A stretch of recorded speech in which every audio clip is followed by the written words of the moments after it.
Personalmente, una de las pruebas más importantes para mí de la resurrección del Señor Jesús es que sus discípulos, todos los que le seguían, ninguno de ellos creyó que Él iba a resucitar. Él tuvo que convencerlos personalmente.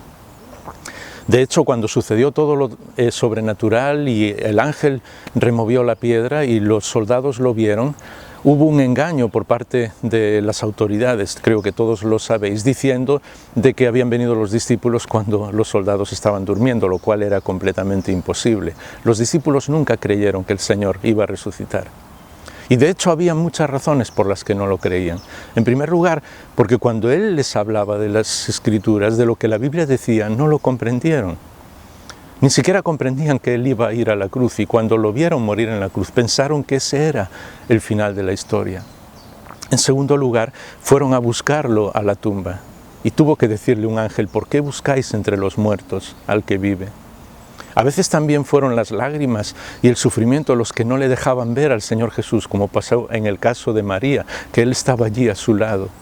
Pero ella solo lloraba por tristeza, porque pensaba que su Salvador había muerto y había quedado en la tumba, y no era cierto, Él había resucitado. Tampoco lo creyeron por miedo, se escondieron de los responsables y de las autoridades, porque pensaron que ellos también iban a morir. Incluso cuando el Señor Jesús apareció y estuvo en medio de ellos, hubo alguno de los discípulos, como el propio Tomás, que dijo: hasta que no ponga mis manos en su costado no voy a creerlo. Y cuando el Señor Jesús se le apareció, entonces sí, dijo: Señor mío y Dios mío. Hubo muchísimas razones por las que ellos no pensaban que el Señor Jesús iba a resucitar, y los mismos que tenían miedo, los mismos que se escondieron, los mismos que pensaban que la historia se había acabado, fueron los que no solamente arriesgaron sus vidas, sino que la dieron sin ningún problema por causa del crucificado y del resucitado, por causa del Señor Jesús en los primeros siglos de la Iglesia. Y en los primeros años, todos aquellos discípulos y las mujeres y los que le seguían, no les importó ir a la muerte, porque sabían que era cierto, que el Señor Jesús había resucitado, porque le habían visto. Y cuando Él aparece la primera vez en medio de ellos, les dice: paz.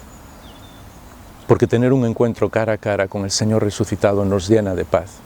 Pero esa fue la mayor revolución de la historia, y la revolución que da sentido a nuestra vida.